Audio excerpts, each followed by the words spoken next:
apakah Ibu punya waktu luang untuk saya hari ini? Selamat siang juga Ibu Lisa. Ada apa Bu? Saya perhatikan dari tadi Ibu murung, nggak bersemangat. Emang ada yang bisa saya bantu Bu? Jadi gini Bu, sebenarnya tuh saya ingin curhat gitu sama Ibu tentang masalah yang sedang saya hadapi. Mungkin Ibu bisa memberikan saya solusi atau apa gitu Bu. Oh, masalah apa ini Bu? Coba Ibu Lisa ceritakan apa yang sedang Ibu rasakan. Mungkin nanti saya bisa bantu dari permasalahan Ibu. Masih ingat nggak kalau kemarin tuh kan kita kedatangan pengawas.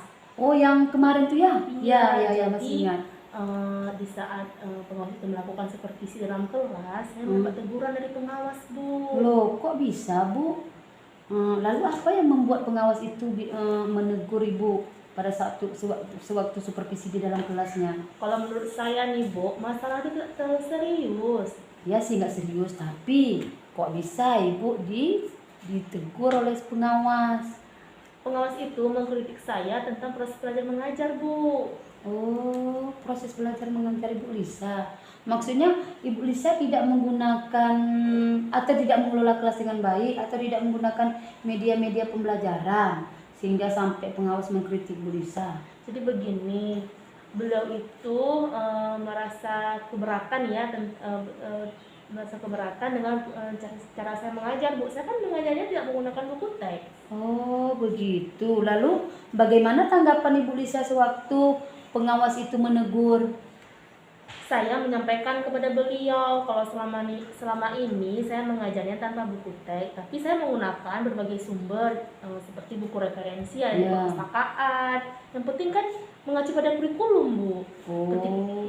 Ketika saya sampaikan seperti itu, beliau merasa tersinggung. Oh, jadi begitu masalahnya Bu. Kalau boleh saya tahu nih, selama ini apa sih yang Ibu lakukan dalam kegiatan proses belajar mengajar di kelasnya?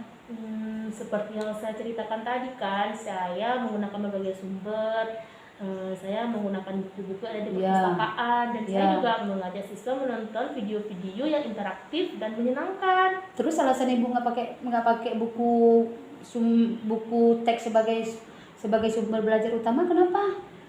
Menurut saya, sumber belajar yang saya gunakan itu sudah sangat memudahkan siswa, dan siswa juga termotivasi. Yang penting kan mengacu pada kurikulum Bu. Sebenarnya sih kalau menurut saya bukan itu bagus, tapi bagaimana hasilnya saat Ibu mengajar tidak menggunakan buku pembelajaran, buku teks sebagai sumber belajar.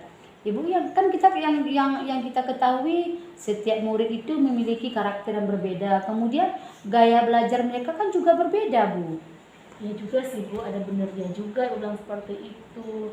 Emang sih ada beberapa siswa saya yang hasilnya kurang maksimal. Oh, mungkin karena itu alasan daripada pengawas menegur, supaya harapannya Ibu juga selain menggunakan media pembelajaran, video-video pembelajaran, juga bisa menggunakan buku teks sebagai sumber belajarnya Bu. Saya pikir ada benarnya juga sih Bu.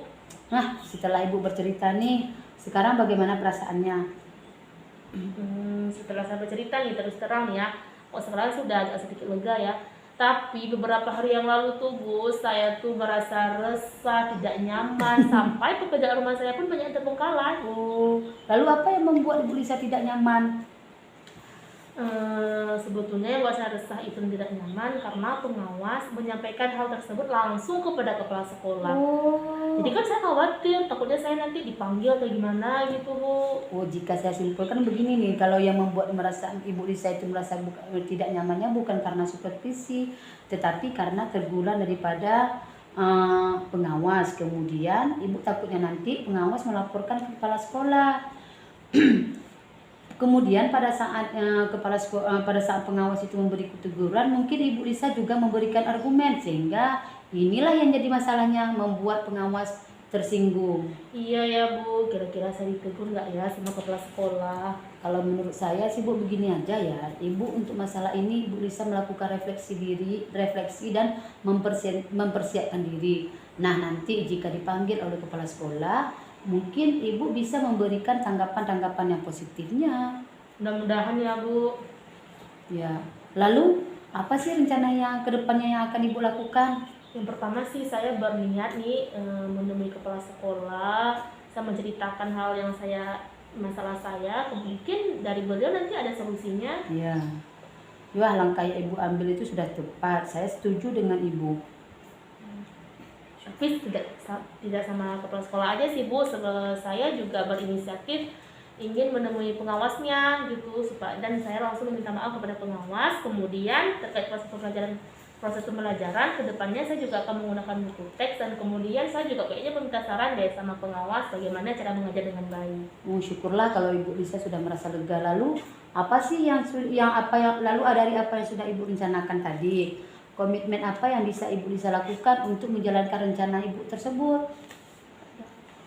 Untuk hal itu, yang pertama, dalam proses belajar mengajar saya akan mengacu pada kurikulum, kemudian mematuhi aturan-aturan, termasuk aturan dari pengawas tentang menggunakan buku teks. Lalu dukungan apa yang dibutuhkan Ibu Lisa untuk menjalankan komitmen supaya nanti tidak terulang lagi ke depannya?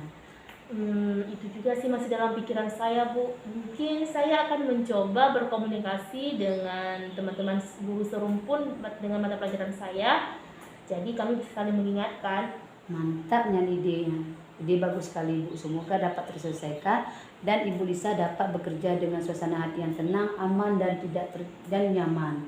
Amin. Terima kasih banyak Ibu untuk waktu luangnya mendengar keluh kesah saya. Sama-sama Ibu Lisa. Semoga kita ke depannya menjadi guru-guru yang bisa menjadi teladan yang baik bagi murid-murid kita. Terima kasih. Amin.